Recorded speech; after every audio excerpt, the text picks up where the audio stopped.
희망찬 새해가 밝았습니다.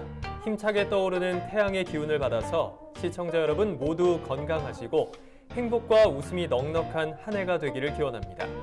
네, 작년에는 폭염과 태풍까지 우리 농민들에게 유독 힘든 일들이 많았는데요. 올해는 농사짓기 행복한 한 해가 되기를 바라겠습니다. 그리고 저희 NBS도 뉴스를 통해서 농업계의 기쁜 소식과 따뜻한 소식을 많이 전해드릴 수 있도록 노력하겠습니다. 기해년을 맞이해서 이계호 농식품부 장관을 비롯한 농업계 주요 인사들이 새해 인사를 전해왔습니다. 농민들에게 전하는 희망의 신년 메시지 함께 보시죠. 존경하는 한국농업방송 시청자 여러분들, 참으로 반갑습니다. 농림축산식품부 장관 이계호입니다. 기해년 새해 새 아침이 밝았습니다. 어려운 여건 속에서도 국민들의 생명과 건강 그리고 대한민국의 먹거리를 든든하게 지켜오신 우리 농업인 여러분들께 감사를 드립니다. 지난 한 해 참으로 어려움이 많았습니다마는 우리 모두 똘똘 뭉쳐서 잘 이겨냈습니다.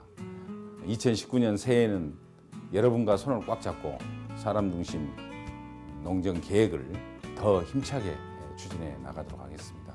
새로운 직종을 발굴을 해서 일자리를 만들어 나가고 스마트 농업을 또 확산을 시켜서 우리 청년들이 농업과 농촌에 희망을 가지고 뿌리를 내려갈 수 있도록 적극적인 지원을 다하겠습니다. 2019년 새해 여러분 가정에 큰 행복과 건강이 가득하기를 기원을 드립니다. 새해 복 많이 받으십시오. 감사합니다. 300만 농어민 여러분, 지난 한 해 정말 고생 많으셨습니다. 얼마나 어려운 일들이 많았습니까? 그걸 여러분들 슬기롭게 힘있게 극복하고 건너오셨습니다. 이제 2019년이 기다리고 있습니다. 저희들은 늘 여러분 곁을 지키겠습니다. 여러분과 함께 하겠습니다.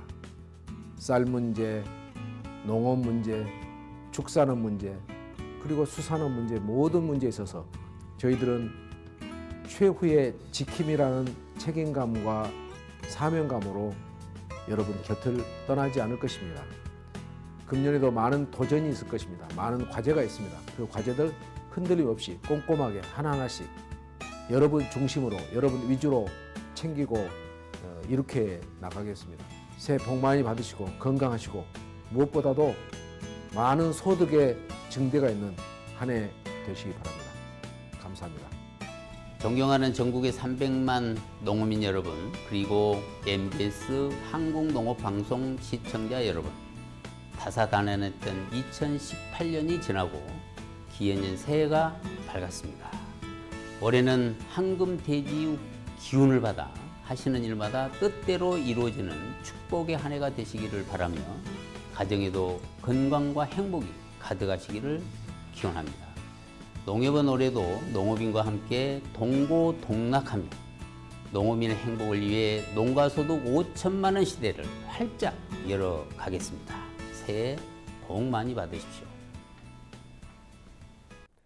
매년 이맘때면 새해 계획 세우시는 분들 많으시죠? 재테크에 대한 관심도 늘어나기 마련인데 억대 연봉을 버는 농부들의 성공 비결은 무엇일까요? NBS 한국농업방송과 농민신문이 황금돼지해를 맞아 부자 농민 100명의 생각과 그들의 공통점을 알아봤습니다. 김인경 기자가 알려드립니다. 기해년 황금돼지해를 맞아 NBS 한국농업방송이 농민신문과 함께 여론조사 전문기관인 한국갤럽에 설문조사를 의뢰했습니다. 농민들의 살림살이가 나아지고 소멸위기에 처한 농촌이 다시 한번 힘을 냈으면 하는 바람에서입니다. 억대 연봉을 올리는 부자 농민 100명의 소득과 성공 비결에 대해 지금부터 알아봅니다. 먼저 소득입니다.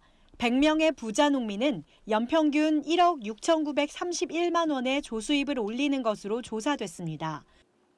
통계청이 2017년 발표한 우리나라 일반 농민의 평균치보다 3배 이상 많은 액수입니다. 특히 영농 수입이 높은 게 특징이었습니다. 응답자의 65%가 전액 농사로만 얻는 수입이라고 답했는데 일반 농가들은 농업 수입이 조수입의 26%에 머무는 점과 비교하면 차이가 큽니다. 품목별로 살펴보면 축산이 3억 5,375만 원으로 가장 높았고 화훼가 3억 2,857만 원, 특용작물이 2억 1,250만 원으로 평균을 넘어섰습니다. 시설 채소와 과수, 노지 채소, 수도작이 뒤를 이어 작목별로 소득 격차가 적지 않다는 걸 보여줬습니다.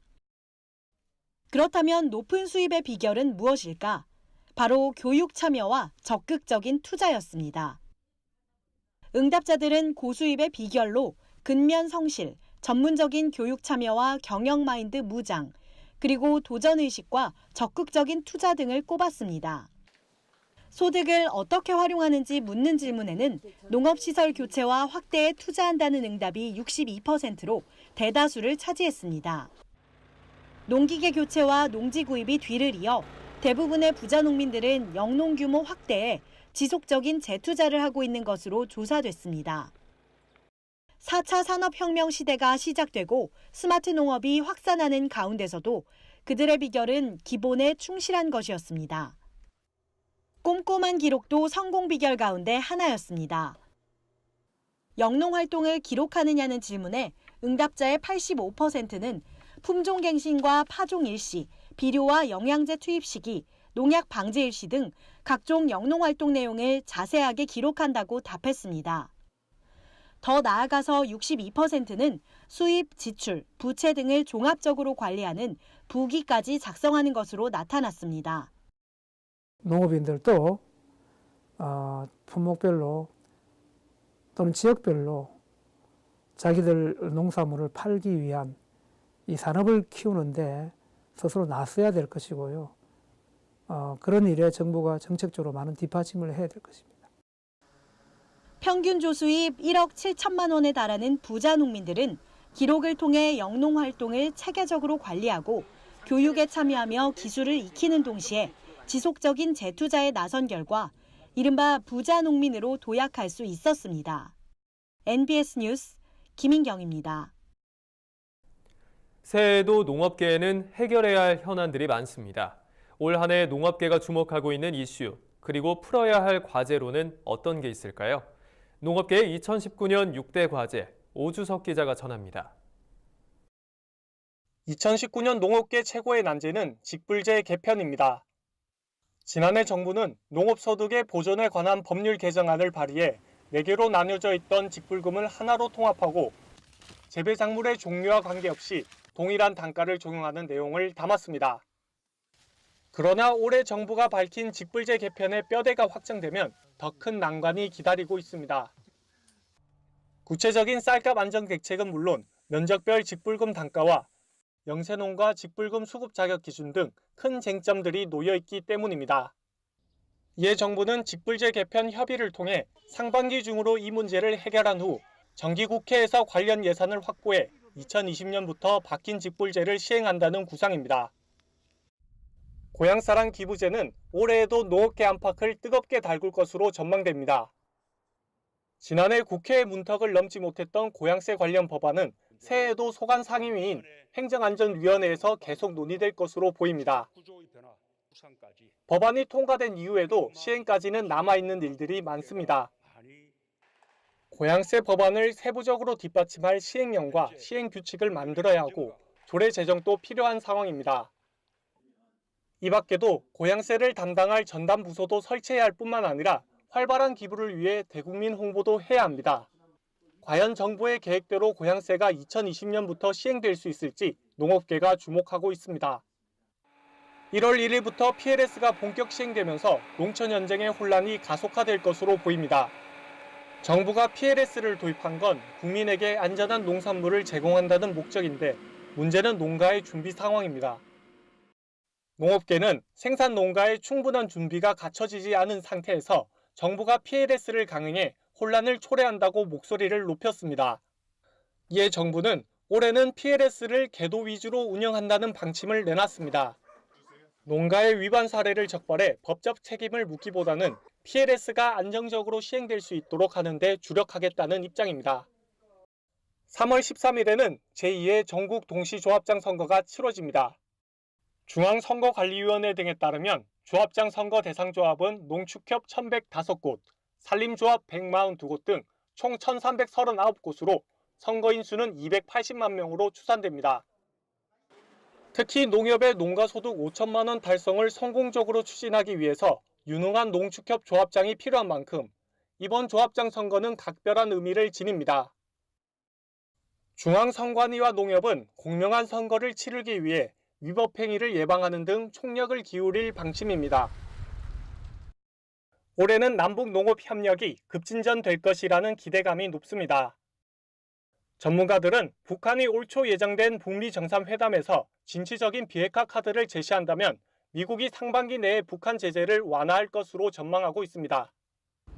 더불어 영농철이 시작되기 전인 2월까지 비료와 농약, 종자를 북한에 지원해야만 식량 진진 효과를 기대할 수 있다는 점도 남북 농업 협력이 속도를 붙이는 데 영향을 줄 것으로 보입니다. 지난해 농업가치 헌법 반영은 농업계의 최대의 이슈였습니다. 농업계는 먹거리 생산이라는 본원적 기능뿐만 아니라 식량 안보와 생태 보존 등 다양한 공익적 기능을 수행하는 농업의 가치를 헌법에 명시해야 한다고 목소리를 높였습니다. 새 시대의 새로운 헌법이 필요하다는 국민의 목소리가 높은 만큼 새해에는 다시 개헌에 대한 논의가 이루어질지 귀추가 주목됩니다. MBS 뉴스 오주석입니다. 다음은 지역 뉴스입니다. 전북 부안군이 영농인을 대상으로 2019년 영농안정기금을 지원합니다. 이번 안정기금은 부안군에 주소를 두고 1년 이상 농업에 종사한 농업인과 생산자 단체를 대상으로 모두 60억 원을 지원할 예정입니다. 지원받은 기금은 영농자재와 농기계 구매, 시설 자금 등으로 사용할 수 있으며 농지 구매와 유통 가공시설 자금으로도 활용할 수 있습니다. 안정기금 지원을 원하는 농가는 오는 1월 16일까지 읍면사무소를 통해 신청서를 제출하면 됩니다. 전북 진안군이 올해 588헥타르의 산림에 35억 2,200만 원을 들여 조림 사업을 벌입니다. 먼저 봄철에는 산림 433헥타르에 백합과 상수리 등 경제수 76만 9천 그루와 소나무 22만 2천 그루를 식재할 계획입니다. 특히 216헥타르의 산림에는 산촌 소득 향상을 위해 백합과 헛개 등 밀원수를 심고 미세먼지 저감을 위한 조림 사업도 시행할 예정입니다. 충남도는 내년부터 주요 농산물 가격 안정제를 시범적으로 추진합니다. 농산물 가격 안정제는 농산물 시장 가격이 기준 가격 이하로 떨어질 경우 차액의 80%를 보전해주는 제도입니다. 충남도는 내년 조례 제정 과정을 거쳐 연간 100억 원을 투입해 시군별 2개 품목을 대상으로 시범 추진할 계획입니다. 또한 과도한 재정 부담을 줄이기 위해 연간 사용 한도액을 설정하고 지원 대상 역시 농협 관련 법인체에 출하한 농산물까지 확대할 방침입니다. 전북도가 내년부터 농산물 최저가격 보장제를 적용하는 품목을 8개로 확대하고 지원금을 늘릴 계획입니다. 품목은 양파와 마늘, 생강과 말린 고추, 가을무와 가을 배추, 노지감자와 대파 등입니다. 지금까지는 시군별로 2개 품목만을 선정하도록 했지만 최대 8개 품목에 대해 모두 혜택이 주어질 예정입니다. 지원금도 기준 가격을 상향 조정해 5에서 20%로 늘리기로 했습니다. 기해년 새해가 밝았습니다. 올 한 해는 우리 농가에도 좋은 소식이 많이 들려오는 한 해가 됐으면 좋겠습니다. 새해에도 저희 NBS는 여러분과 늘 함께하겠습니다. 새해 복 많이 받으십시오. MBS 뉴스 24 마칩니다. 고맙습니다.